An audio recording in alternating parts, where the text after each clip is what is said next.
À l'aube du 12 août 2025, un télégramme classifié frappe Ouagadougou. Il exige, sous 48 heures, de rembourser la dette ou de livrer 70% des réserves d'or, tandis que les sites miniers passent sous surveillance et que les conseillers se contredisent. Et si Ibrahim Traoré accepte, qu'est-ce qui reste aux citoyens quand la souveraineté économique se paie en prélèvement immédiat et quand le refus promet des répliques sur les prix et l'emploi? Dès ce matin-là, la neutralité disparaît et chaque heure pèse sur l'État, les entreprises et la dignité nationale. Ce récit ne cherche pas à juger une décision, mais à en mesurer le prix réel, loin des slogans et des réflexes idéologiques. L'enjeu pour le lecteur est clair: comprendre comment un choix technique redessine une souveraineté fragile.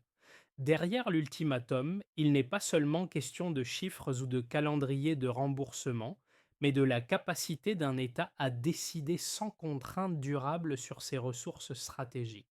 Rembourser offrirait une stabilité immédiate, lisible, rassurante pour les marchés, mais au prix d'un renoncement structurel difficilement réversible.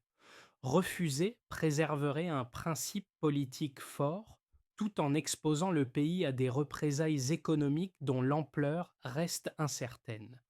Dans cette asymétrie, chaque option transporte des coûts invisibles pour la population, les entreprises locales et les finances publiques. La promesse de cette analyse est donc simple: éclairer les mécanismes cachés derrière le dilemme et montrer pourquoi le choix posé devant Ibrahim Traoré dépasse largement le cadre d'un remboursement. La révélation tient en un rapprochement brutal. D'un côté, 5,6 milliards de dollars de dette extérieure. De l'autre, 70% des réserves d'or nationales exigées comme gage immédiat. Ce face-à-face chiffré montre que l'équation n'est pas budgétaire mais politique. En 48 heures, deux grandeurs qui ne dialoguent jamais sont forcées de se répondre. La dette, habituellement étalée sur des décennies, est comprimée dans l'urgence. L'or, jusqu'alors inscrit dans des contrats et des tableaux comptables, change de statut. Il cesse d'être une marchandise, il devient une frontière. À cet instant précis, Ibrahim Traoré comprend que la demande dépasse largement un calendrier de remboursement. Le chiffre de 70% agit comme un test de résistance. Il mesure jusqu'où un État accepte de lier sa survie financière à la cession de son principal levier stratégique. Ce n'est pas le montant en soi qui fait basculer la décision, mais ce qu'il implique: une subordination durable des ressources à la dette. Pour saisir l'ampleur du dilemme, il faut revenir à la mécanique installée depuis des décennies. Le Burkina Faso est un producteur majeur d'or, mais il capte historiquement une part limitée de la valeur créée.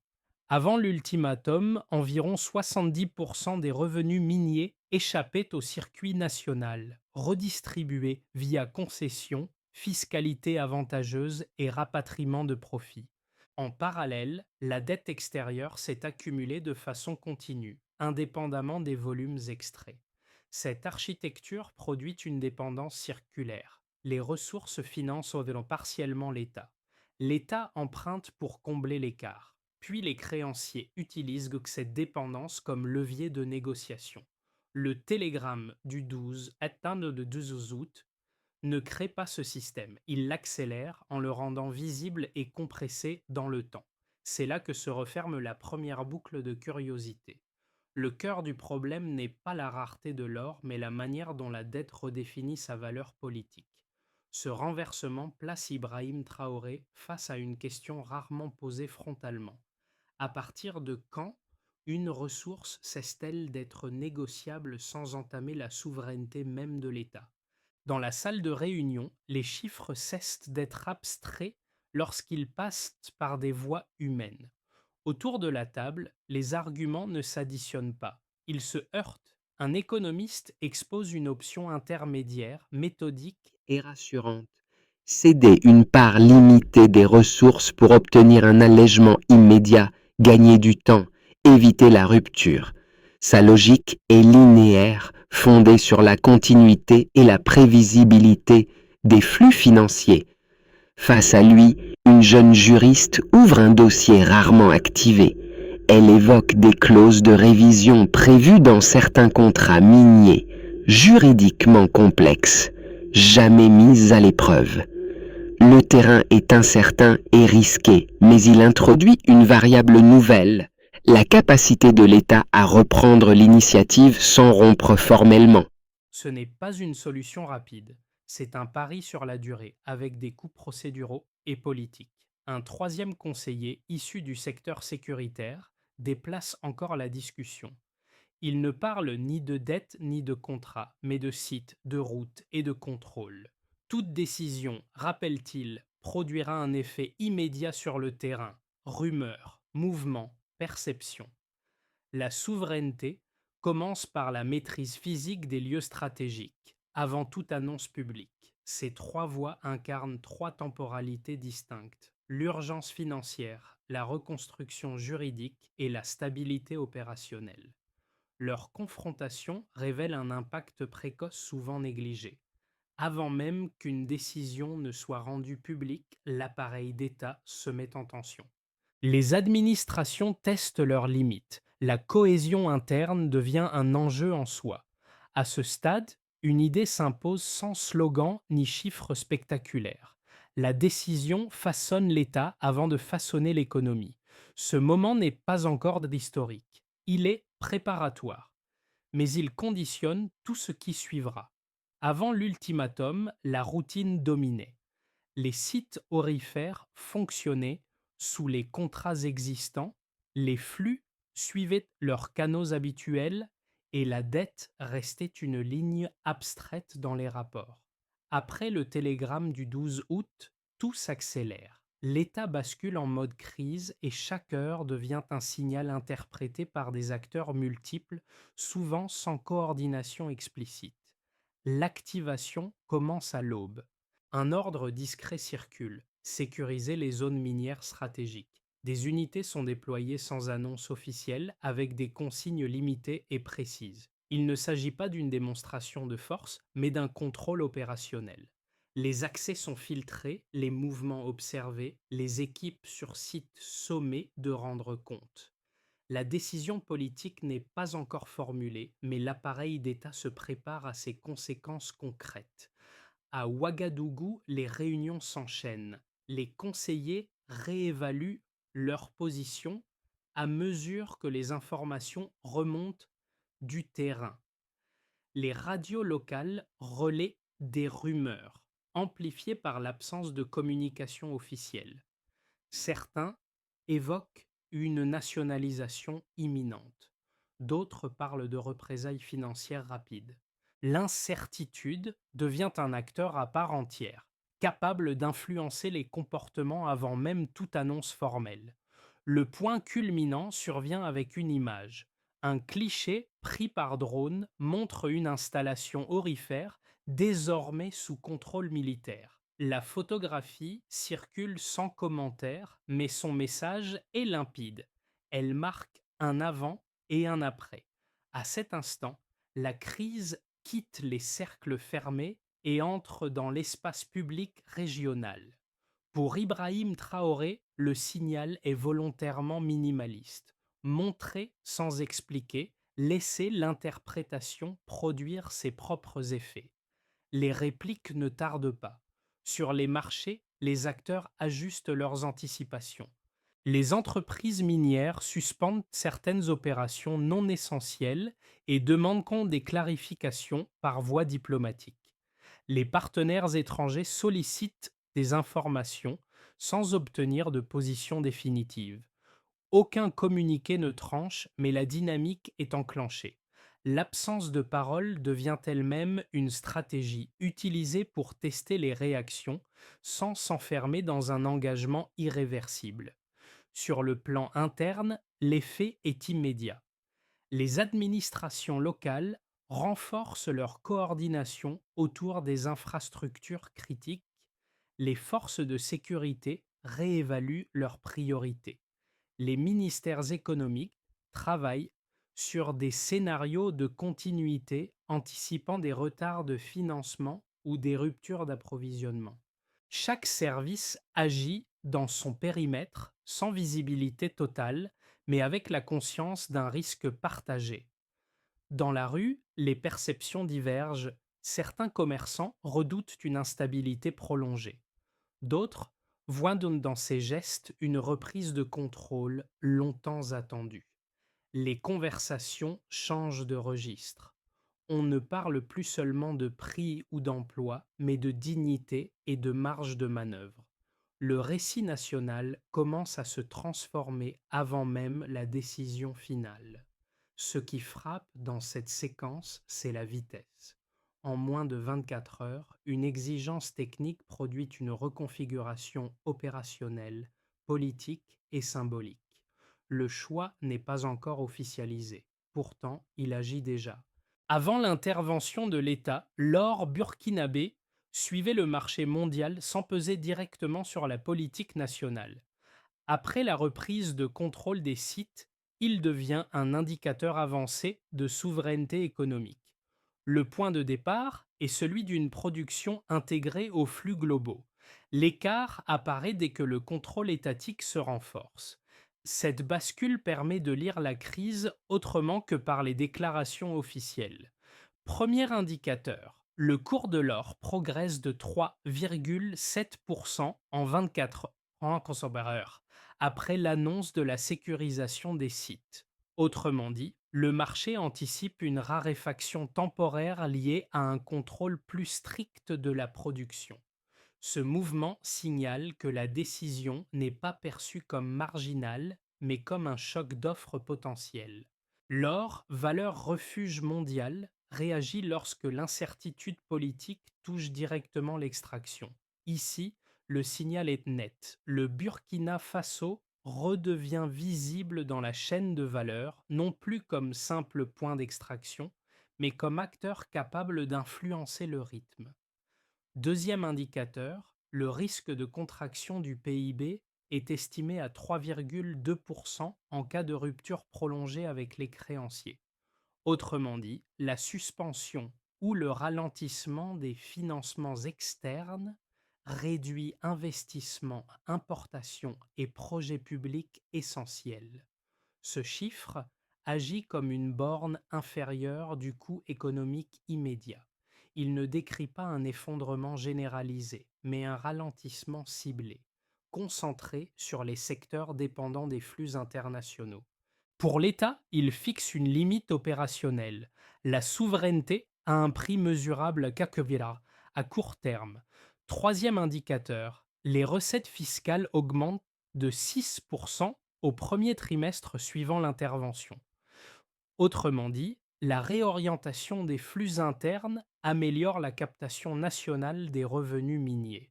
Ce delta est souvent sous-estimé, car il apparaît en décalage avec les risques mis en avant. Il montre que le contrôle accru des sites et des contrats produit un effet rapide sur les finances publiques. Ce gain ne neutralise pas toutes les menaces, mais il révèle une capacité d'absorption interne souvent ignorée dans les scénarios pessimistes. Pris isolément, ces chiffres peuvent-elles sembler contradictoires. Ensemble, ils dessinent une trajectoire cohérente. Le marché mondial réagit à la contrainte sur l'offre. L'économie nationale encaisse un choc potentiel. Les finances publiques gagnent en marge de manœuvre. La décision ne supprime pas la dépendance, mais elle en modifie les termes concrets. Ce triptyque quantitatif révèle une vérité opérationnelle. La souveraineté ne se lit jamais dans un seul indicateur. Elle se mesure dans la tension entre coûts immédiats et capacités retrouvées. Ibrahim Traoré ne traite pas ces chiffres comme un verdict définitif, mais comme une boussole. Il n'annonce ni succès garanti, ni échec programmé. Il montre autre chose, plus rare, un État accepte de rendre visibles les coûts pour tester ses leviers réels. La question ouverte n'est donc pas de savoir si ces deltas sont positifs ou négatifs. Elle est de déterminer s'ils constituent un pic transitoire ou le début d'un nouvel équilibre économique assumé. Le débat autour de la décision se structure rapidement en deux thèses solides, chacune appuyée sur une logique cohérente. Les ignorer affaiblirait l'analyse. La première thèse, dite pragmatique, met en garde contre le risque d'isolement financier. Selon ses défenseurs, rompre ou tendre excessivement les relations avec les créanciers expose le Burkina Faso à une contraction durable des financements externes, à la suspension de projets structurants et à une défiance prolongée des investisseurs. Dans un système économique mondialisé, rappelle-t-il, l'accès au crédit conditionne la stabilité budgétaire et la continuité des services publics. Des précédents sont invoqués. Des pays ayant défié l'ordre financier ont connu pénurie, inflation et récession prolongée. Dans cette lecture, accepter des concessions, même coûteuses, permettrait d'éviter une spirale négative difficile à enrayer et de préserver un minimum de prévisibilité économique. La seconde thèse, plus radicale, part d'un constat inverse. Elle soutient que la dépendance financière est précisément la cause structurelle du blocage économique.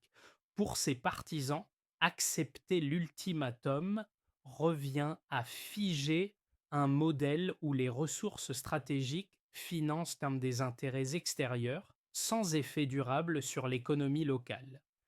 La dette, dans cette perspective, n'est pas un outil de stabilisation, mais un mécanisme de contrôle. Refuser, même au prix de turbulences, permettrait de reprendre l'initiative, de créer un précédent et de renégocier à terme sur des bases plus équilibrées. La souveraineté ne pourrait émerger sans rupture assumée. La mise en tension des deux thèses avec les données observées nuance ces positions. Les chiffres montrent que le choc n'est ni inexistant ni total. Le risque de contraction existe, mais il est circonscrit à certains canaux. En parallèle, l'amélioration de la captation fiscale et le contrôle accru des sites indiquent une capacité d'ajustement interne réelle, bien que limitée. La réalité ne valide ni l'effondrement annoncé, ni la souveraineté instantanée promise. Ce face-à-face révèle une zone intermédiaire souvent négligée. La décision portée par Ibrahim Traoré ne supprime pas la dépendance mais en modifie les termes. Elle transforme une contrainte diffuse en rapport de force explicite. Le débat cesse alors d'être idéologique pour devenir opérationnel. Quel coût accepter maintenant pour quelle marge demain? Au cœur de la crise, ce ne sont ni un discours ni un communiqué qui font basculer la perception, mais une image diffusée sans commentaire. Elle montre un drapeau burkinabé hissé sur une installation aurifère, désormais sécurisée. Le cadrage est simple, presque brut, mais son effet est immédiat. L'ultimatum cesse d'être une abstraction financière. Il devient un fait politique visible, lisible, impossible à ignorer. Pour Ibrahim Traoré, ce moment marque un tournant stratégique. Jusqu'ici, la décision restait enfermée dans des cercles institutionnels, soumise à des calculs économiques et juridiques. L'image projette la crise dans l'espace régional et symbolique. Elle ne dit pas «nous refusons», mais «nous contrôlons». La nuance est décisive. Elle transforme une posture défensive en affirmation de capacité sans formuler d'engagement irréversible. Ce basculement modifie les attentes. Les partenaires étrangers ne cherchent plus seulement une réponse écrite. Ils interprètent désormais un geste. En interne, le signal est tout aussi fort. Les acteurs politiques et administratifs comprennent que le retour en arrière devient coûteux, non sur le plan financier, mais sur le plan de la crédibilité. La souveraineté cesse d'être une option débattue. Elle devient une direction partiellement engagée. À partir de cet instant, la question n'est plus de savoir si une décision sera prise. Elle est de mesurer jusqu'où un symbole déjà posé peut être suivi d'actes cohérents et durables. Les effets de la décision ne restent pas abstraits. Ils se distribuent différemment selon les acteurs, révélant des gains, des tensions et des arbitrages nouveaux, parfois contradictoires. Pour l'État, la première conséquence est institutionnelle. La reprise du contrôle opérationnel sur les sites aurifères renforce la capacité de pilotage, mais accroît aussi les responsabilités. Les administrations financières doivent absorber des flux plus importants et les rendre traçables, tandis que les ministères régaliens coordonnent sécurité, fiscalité et diplomatie. Sous l'impulsion d'Ibrahim Traoré, l'État gagne en visibilité stratégique mais s'expose davantage aux pressions extérieures. Chaque décision devient testée en temps réel et l'erreur coûte plus cher qu'auparavant. Pour les entreprises, l'environnement change de texture. Les multinationales minières ralentissent leurs engagements, suspendent certaines extensions et demandent des clarifications contractuelles.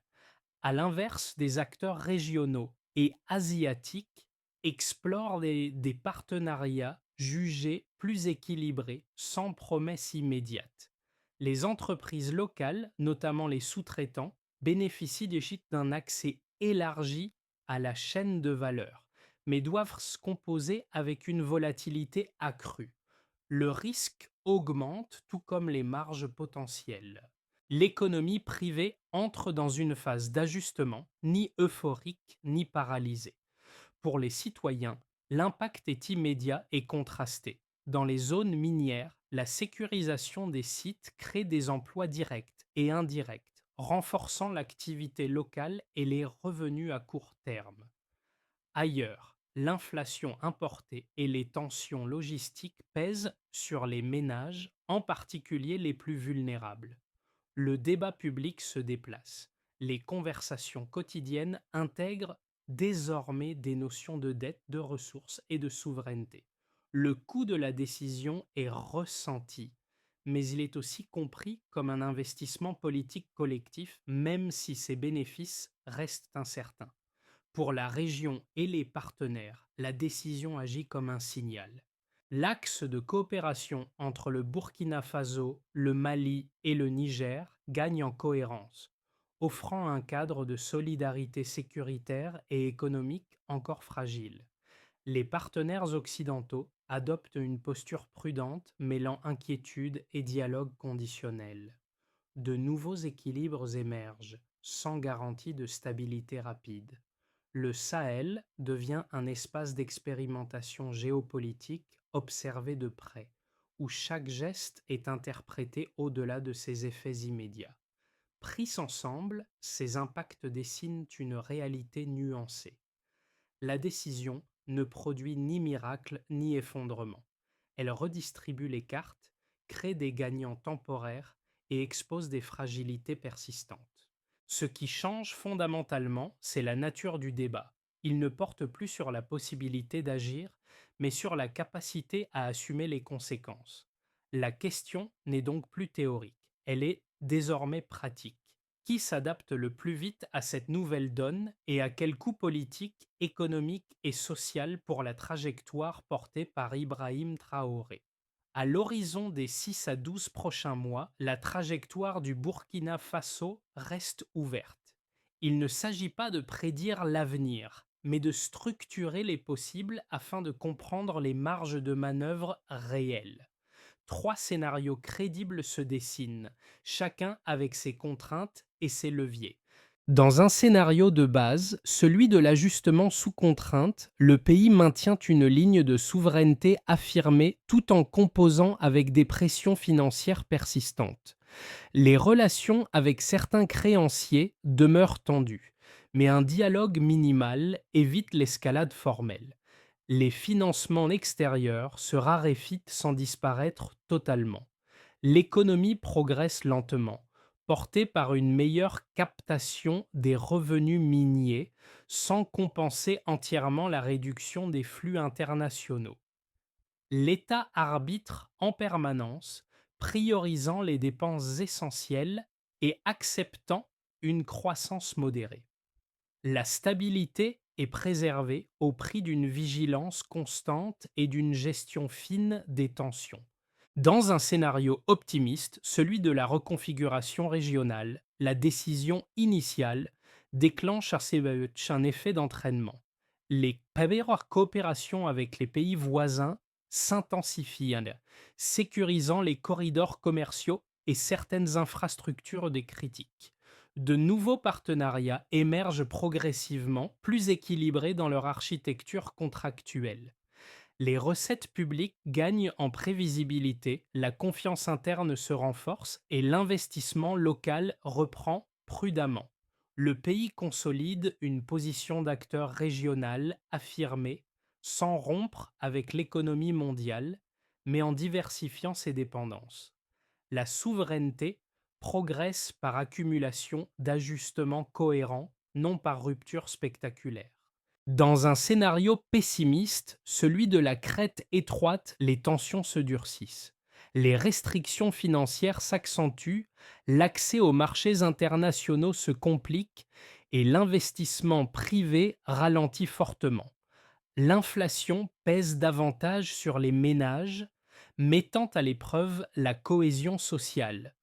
L'État conserve le contrôle symbolique et opérationnel, mais doit gérer l'urgence plus que la transformation. La souveraineté est préservée sur le principe, au prix d'une résilience économique sollicitée en continu. Ces scénarios partagent un point commun. Aucun n'autorise l'immobilisme. Le choix initial impose une dynamique irréversible. La variable décisive n'est pas la réaction extérieure, mais la capacité interne à apprendre, ajuster et prioriser dans la durée. La clé de lecture est simple, ne pas confondre trajectoire et verdict. Les prochains mois diront moins si la décision était juste que si elle a été suivie avec cohérence. Au-delà des indicateurs macroéconomiques, la décision se traduit par des ajustements concrets dans la vie quotidienne. Elle ne se vit pas de manière homogène, elle traverse des trajectoires individuelles, parfois discrètes, mais révélatrices de la profondeur du changement engagé. Pour les agents du secteur public, la période ouvre une zone d'incertitude mêlée de responsabilités accrues. Enseignants, personnel de santé et administratif perçoivent le choix comme un signal politique fort, mais aussi comme une contrainte budgétaire potentielle. Les marges de manœuvre se resserrent, les arbitrages deviennent visibles et l'usage des ressources publiques est scruté de plus près. Le sentiment dominant n'est ni l'enthousiasme ni la peur, mais une vigilance nouvelle face à la cohérence entre discours et décision. Pour les ménages des quartiers populaires, l'impact est plus immédiat. La hausse de certains prix importés, les tensions logistiques et l'irrégularité de certains approvisionnements pèsent sur le quotidien. Pourtant, un glissement s'opère dans les conversations. Les difficultés ne sont plus seulement attribuées à une fatalité économique. Elles sont mises en relation avec des choix collectifs assumés ou contestés. La contrainte est ressentie, mais elle est aussi comprise comme le revers d'une volonté d'autonomie, même si ses bénéfices restent lointains. Pour les jeunes et les entrepreneurs locaux, la séquence agit comme un révélateur. Certains y voient une fenêtre d'opportunité dans un environnement moins dominé par des acteurs extérieurs. Des initiatives émergent portées par l'idée d'une chaîne de valeur plus locale. D'autres hésitent, conscients de la volatilité, de l'accès plus difficile au financement et des risques opérationnels. L'envie d'initiative progresse, mais elle se heurte à des contraintes très concrètes. Ces expériences diffèrent, mais elles partagent un point commun. Le rapport à l'avenir change de nature. L'incertitude n'est plus seulement subie. Elle devient un paramètre avec lequel il faut composer individuellement et collectivement. À ce niveau, l'enjeu dépasse les chiffres. Il touche à la capacité d'une société à transformer une contrainte politique en projet partagé sans promesse excessive ni renoncement silencieux. À ce stade, la question n'est plus celle de l'intention, mais de l'exécution. Transformer une décision de rupture en trajectoire durable exige une ingénierie politique précise, séquencée, mesurable. Sans cela, le symbole s'épuise rapidement. Première étape, consolider le contrôle opérationnel des sites aurifères et lancer des audits ciblés des contrats existants. L'objectif n'est pas la rupture généralisée, mais la clarification. Qui exploite, à quelles conditions, avec quel retour mesurable pour l'État. Cette phase crée une base factuelle indispensable avant toute renégociation crédible. Deuxième étape, institutionnaliser la supervision. Une structure indépendante de suivi des flux permet de limiter les fuites, d'améliorer la traçabilité et de rendre visibles les recettes récupérées. Les fonds ainsi captés sont fléchés vers des usages identifiables, renforçant la crédibilité interne et externe. Le contrôle de fait devient alors contrôle institutionnel. Troisième étape, réduire la dépendance à l'or. Des investissements ciblés dans l'agriculture, les infrastructures et les services essentiels élargissent l'assiette économique. La priorité est donnée aux partenariats régionaux afin de diversifier sans créer de nouvelles vulnérabilités financières. Quatrième étape, amortir les chocs sociaux. Des mécanismes de protection pour les populations les plus exposées stabilisent comme la période d'ajustement. Éducation, emploi local et filets sociaux deviennent des variables stratégiques, non des coûts secondaires. Enfin, sous l'impulsion d'Ibrahim Traoré, multiplier les canaux de dialogue sans renoncer au principe de souveraineté. La négociation remplace l'ultimatum, la diversification remplace l'alignement exclusif. Cette feuille de route n'élimine pas les risques. Elle les organise afin que la pression retombée ne dissolve pas la cohérence du choix initial. Avec le recul, la décision portée par Ibrahim Traoré apparaît moins comme un geste isolé que comme un point d'alignement. Les voix entendues dans la salle de réunion, techniques, juridiques, sécuritaires, n'ont pas disparu. Elles ont laissé une empreinte durable, rappelant qu'un État n'avance jamais d'un seul bloc, mais par arbitrage successif, souvent inconfortable. Ce moment révèle une vérité simple. La souveraineté ne se proclame pas, elle se pratique. Chaque clause relue, chaque site sécurisé, chaque négociation engagée prolonge le doute initial et le transforme en effort concret. Le symbole ne tient que s'il est suivi d'actes cohérents, répétés, parfois ingrats.